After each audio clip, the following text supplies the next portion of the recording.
বিসমিল্লাহির রহমানির রহিম।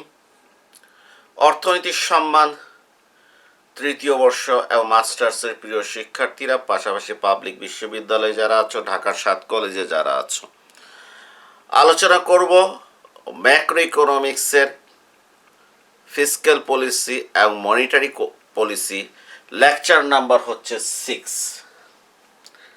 আমি এর আগে বলেছি এই লেকচারগুলো যদি দেখতে চাও, বুঝতে চাও, তাহলে আমার ISLM এর যে লেকচারগুলো আছে সেটা আগে দেখতে হবে, তারপর এখানে আসবে। এই জন্য আমার প্লে লিস্টে যেতে হবে। প্লে লিস্টে কীভাবে যেতে হবে সেটা আমি ক্লাস শেষে ব্যাখ্যা দেব।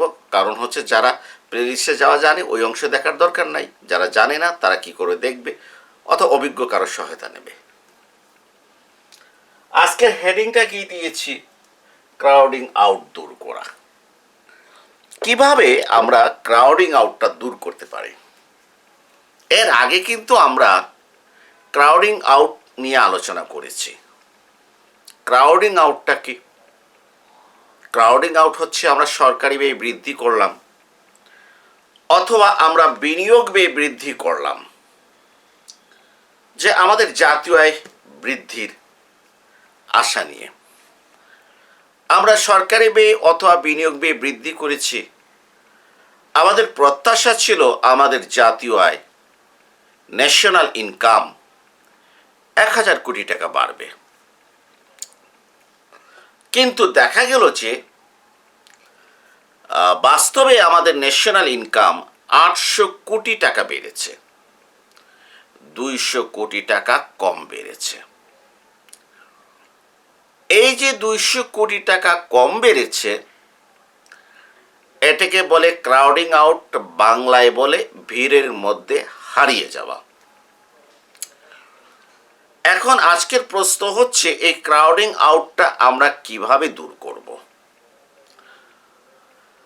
তাহলে ক্রাউডিং আউটটা কিভাবে দূর করব সেটা বলতে হলে আগে আমাদেরকে জানতে হবে ক্রাউডিং আউটটা কেন হয়। কেন হয় ওই কারণটা যদি আমরা জানি, তাহলে ওই কারণটা সংগঠিত হওয়াটা যদি আমরা বন্ধ করে দিতে পারি, ওই কারণটা যদি না ঘটে, তাহলে কিন্তু ক্রাউডিং আউট আর হবে না। অর্থাৎ 200 টাকা কমবে না। প্রত্যাশা করেছি জাতীয় 1000 কোটি টাকা বাড়বে, 1000 কোটি টাকাই বাড়বে। একটু লক্ষ্য করো, আমরা যখন সরকারি ব্যয় বৃদ্ধি করলাম অথবা বিনিয়োগ ব্যয় বৃদ্ধি করো, তোমার যা ইচ্ছে সেটা বলতে পারো, সরকারি ব্যয় যখন বৃদ্ধি করলাম তখন আমাদের জাতীয় আয়টা বাড়ে। এখন একটু বলো তো, এই জাতীয় আয় বাড়লে অর্থবাজারে কার উপর প্রভাব পড়বে? অর্থের যোগান মানে মানি সাপ্লাইয়ের উপর প্রভাব পড়বে কি না? উত্তর হলো না। উত্তর হলো না, মানি সাপ্লাইয়ের উপর প্রভাব পড়বে না। কেন মানি সাপ্লাইয়ের উপর প্রভাব পড়বে না? কারণ আমরা ধরে নিয়েছি মানি সাপ্লাই হচ্ছে একটি স্থির উপাদান, এটি সুদের হার বা জাতীয় আয় দ্বারা প্রভাবিত হয় না। তাহলে জাতীয় আয় যদি বৃদ্ধি পায়, আমাদের অর্থের যোগান বা মানি সাপ্লাইয়ের উপর কোনো প্রভাব পড়বে না, যা আছে তাই থাকবে। আমরা জানি, বিশেষ করে কেইন্সের চিন্তাধারা অনুযায়ী এবং ক্লাসিক্যাল চিন্তাধারা অনুযায়ী, যে অর্থের লেনদেনজনিত চাহিদা এবং সতর্কতামূলক চাহিদা জাতীয় আয়ের উপর নির্ভরশীল, জাতীয়র উপর নির্ভরশীল। আর কেইন্স এবং তার অনুসারীরা বিশ্বাস এটি ছাড়াও অর্থের ফটকা কারবারজনিত চাহিদা, মানে বন্ড কেনার জন্য, শেয়ার কেনার জন্য যে নগদ অর্থ আমরা হাতে ধরে রাখতে চাই। অবশ্য কেইন্স শেয়ারের কথা বলেন নাই, উনি বন্ড পর্যন্ত সীমাবদ্ধ ছিলেন। এই অর্থের চাহিদাটা সুদের হারের উপর নির্ভরশীল।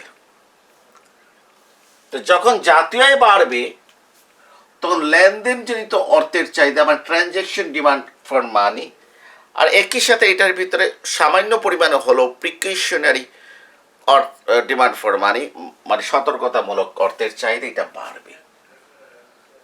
এই লেনদেনজনিত অর্থের চাহিদা এবং সতর্কতামূলক অর্থের চাহিদা, এরা তো অর্থের চাহিদারই একটি অংশ। এরা বাড়া মানে কি? অর্থের চাহিদা বাড়া। আর অর্থের চাহিদা যখন বাড়বে, অর্থের যোগান তো স্থির। অর্থের চাহিদা বাড়লে একসময় অর্থের চাহিদাটা অর্থের যোগানের চেয়ে বেশি হয়ে যায়। কারণ প্রাথমিক অবস্থায় তো অর্থের চাহিদা অর্থের যোগান পরস্পর সমান ছিল, অর্থবাজারে ভারসাম্য ছিল। কিন্তু সরকারি ব্যয় বৃদ্ধি পাওয়ার কারণে জাতীয় আয় বৃদ্ধি পায়, জাতীয় আয় বৃদ্ধি পাওয়ার কারণে transaction demand for money and precautionary demand for money বাড়ে, ফলে মানি ডিমান্ডটা বাড়ে। কারণ মানি ডিমান্ডের একটা অংশ হচ্ছে সতর্কতামূলক অর্থের চাহিদা এবং লেনদেনজনিত অর্থের চাহিদা। মানি ডিমান্ড বাড়লে মানি সাপ্লাই হতে মানি ডিমান্ড বেশি হয়, এবং এর প্রেক্ষাপটে অর্থনীতিতে সুদের হার বাড়বে। আরো ভালো করে জানি, অর্থের চাহিদা যদি বেশি হয়, মানি সাপ্লাই যদি কম হয়, সুদের হার বাড়বে।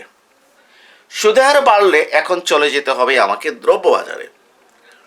সুদের হার বাড়লে বিনিয়োগটা কমে যাবে, বিনিয়োগটা কমে গেলে জাতীয় আয় কমে যাবে, জাতীয় আয়টা কমে যাবে। এইটাই হচ্ছে ক্রাউডিং আউট। আমার সরকারি ব্যয় বৃদ্ধি পাওয়ার কারণে মনে করো জাতীয় আয় 1000 কোটি টাকা বৃদ্ধি পেয়েছিল, কিন্তু এই জাতীয় বৃদ্ধি পাওয়ার কারণে অর্থের চাহিদা বেড়ে যাওয়ায় অর্থনীতিতে সুদের হার বেড়ে গিয়েছে, ফলে বিনিয়োগ কমে গিয়েছে, ফলে জাতীয় আয় কমে গেল 200 কোটি টাকা। ফলে জাতীয় আয় নেট বাড়ছে কত? 800 কোটি টাকা। কিন্তু জাতীয় আয় বাড়ার কথা ছিল 1000 কোটি টাকা, বেড়েছে 800 কোটি টাকা। এই যে 200 কোটি টাকা কম বেড়েছে, এটি হলো ক্রাউডিং আউট।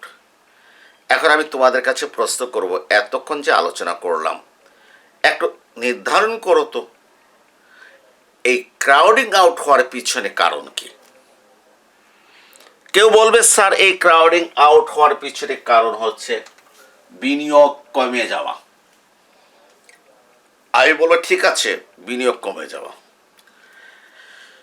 আমি বলবো যে তোমাকে, যে তুমি আর একটু তোমার দৃষ্টিভঙ্গি, চিন্তা ভাবনা, চিন্তার শক্তিকে আরেকটু সম্প্রসারিত করো। এই বিনিয়োগ কমেছে কেন? সুদের হার বাড়ার কারণে। বিনিয়োগ কমেছে কেন? সুদের হার বাড়ার কারণে। এই সুদের হারটা বেড়েছে কেন? এই যে অর্থনীতিতে মানি সাপ্লাই হতে মানি ডিমান্ডটা কি বেশি হওয়ার কারণে সুদের হার বেড়েছে। এই চলে গেলাম মূল কারণে। এই মূল কারণে কিন্তু আমরা বুঝতে পারলাম যে ক্রাউডিং আউট হওয়ার পিছনে মূল কারণটা হচ্ছে এক জাতীয় বাড়ার কারণে একটা পর্যায়ে মানি সাপ্লাই হতে মানি ডিমান্ড বেশি হয়, এবং এইটার রেজাল্ট হিসাবে সুদের হার বাড়ে, বিনিয়োগ কমে, জাতীয় কমে যায়। তো এইটা যাতে হতে না পারে, অর্থাৎ জাতীয় আয় একদিকে বৃদ্ধি পাবে, সরকারি ব্যয় বৃদ্ধি পাওয়ার কারণে জাতীয় আয় বৃদ্ধি পাবে, কিন্তু মানি ডিমান্ড আর মানি সাপ্লাই কি থাকবে? সমান থাকবে। মানি ডিমান্ড এবং মানি সাপ্লাইটাকে আমরা কি করব? আমরা সমান রাখবো। ঠিক আছে? আমরা যদি সমান রাখতে পারি, তাহলে কিন্তু সুদের হার আর বাড়বে না। কারণ সুদের হার বাড়ার পিছনে কারণ কি? মানি ডিমান্ডটা বেশি। তা আমি মানি ডিমান্ড আর মানি সাপ্লাইটা যদি সমান রাখতে পারি, তাহলে সুদের হারটা কি আর বাড়বে না। অর্থাৎ সুদের হার যেটা কমেছে, যে সুদের হার যেটা, এই যে এইটা আর বাড়বে না। এইটা যদি না বাড়ে, এইটা যদি কি না বাড়ে, সুদের হার যদি না বাড়ে, তাহলে কিন্তু কি হয়ে যাবে? আর ক্রাউডিং আউটটা ঘটবে না। এখন এই মানি ডিমান্ড মানি সাপ্লাইটা সমান রাখার সিস্টেম কি? যেহেতু মানি ডিমান্ডটা বেড়ে গেছে, এই জন্য আমরা কি করব? মানি সাপ্লাই বাড়াবো। অর্থাৎ কেন্দ্রীয় আর্থিক পক্ষ তারা মানি সাপ্লাই বাড়ানোর ব্যবস্থা করবে, এমনভাবে ব্যবস্থা করবে যাতে মানি ডিমান্ডের সমান হয়। তখন দেখা যাবে অর্থনীতিতে ক্রাউডিং আউট থাকবে না। বিষয়টা নিম্নের চিত্রের মাধ্যমে আমি কি করছি, ব্যাখ্যা করছি। আমি চিত্রের মাধ্যমে ব্যাখ্যা করে দিচ্ছি। এই দেখো, একটু নামাই।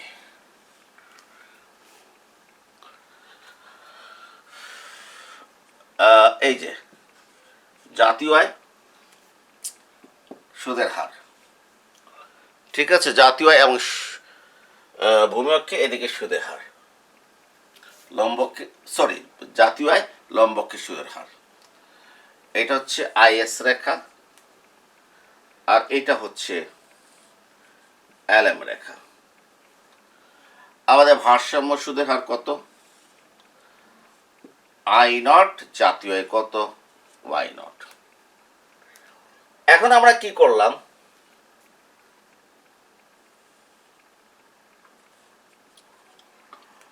আমরা সরকারি ব্যয় বৃদ্ধি করলাম।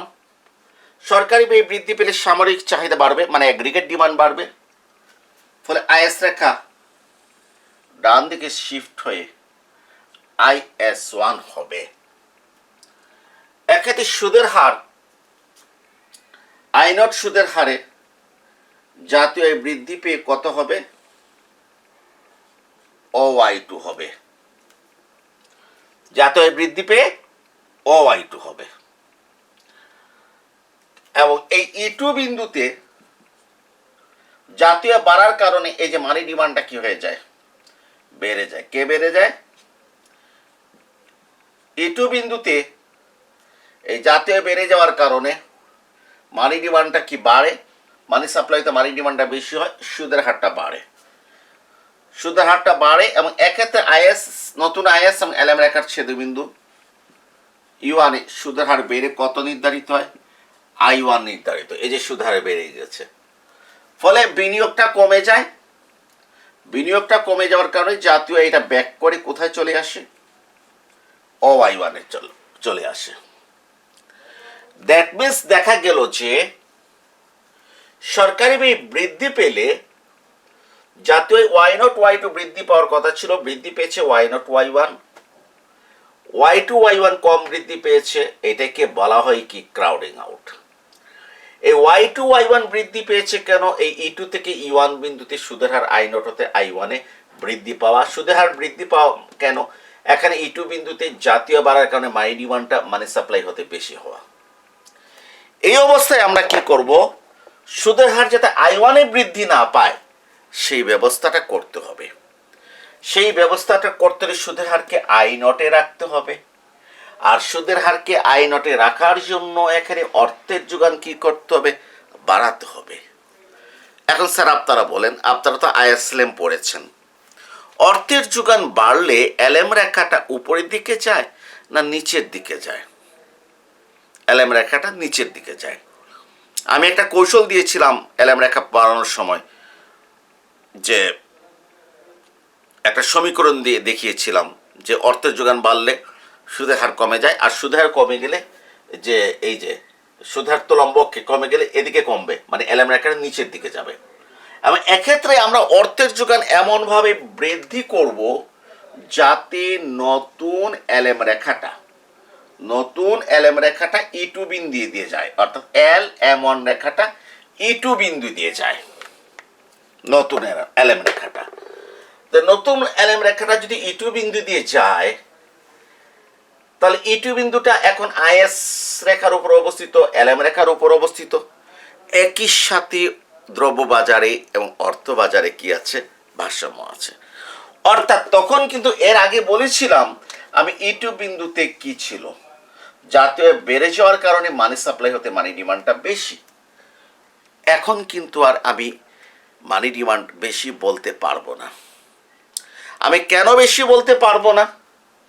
কারণ আমি কি করছি, যে মনে কর এখানে মানি ডিমান্ড হচ্ছে 600 কোটি আর মানি সাপ্লাই হচ্ছে 400 কোটি, আমি 200 কোটি মানি সাপ্লাই বাড়িয়ে দিলাম।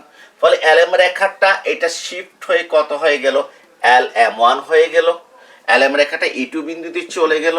অর্থবাজারে আবার নতুন ভারসাম্য অর্জিত হলো, কারণ এই E2 বিন্দু LM ওয়ান রেখার উপর অবস্থিত, এর মানে অর্থবাজারে money demand equal to money supply হয়ে গেল। সুতরাং সুদের হার আর E1 মানে I1 যাওয়ার সুযোগ নাই, অর্থাৎ E2 বিন্দুতে জাতীয় Y2 নির্ধারিত হবে, অর্থাৎ জাতীয় Y0 Y2 পরিমাণ বৃদ্ধি পাবে। তাহলে ক্রাউডিং আউট দূর করতে হলে, অর্থাৎ রাজস্ব নীতির কারণে যে পরিমাণ জাতীয় আয় হারিয়ে যায়, সেই পরিমাণ জাতীয় আয় যাতে অর্থনীতি হতে হারিয়ে না যায়, সেজন্য আমাকে আর্থিক নীতির কি করতে হবে? আশ্রয় নিতে হবে। অর্থের যোগান বৃদ্ধি করে অর্থবাজারে সুদের হারকে যদি আমরা স্থির রাখতে পারি, তাহলে ক্রাউডিং আউট দূর করা যাবে।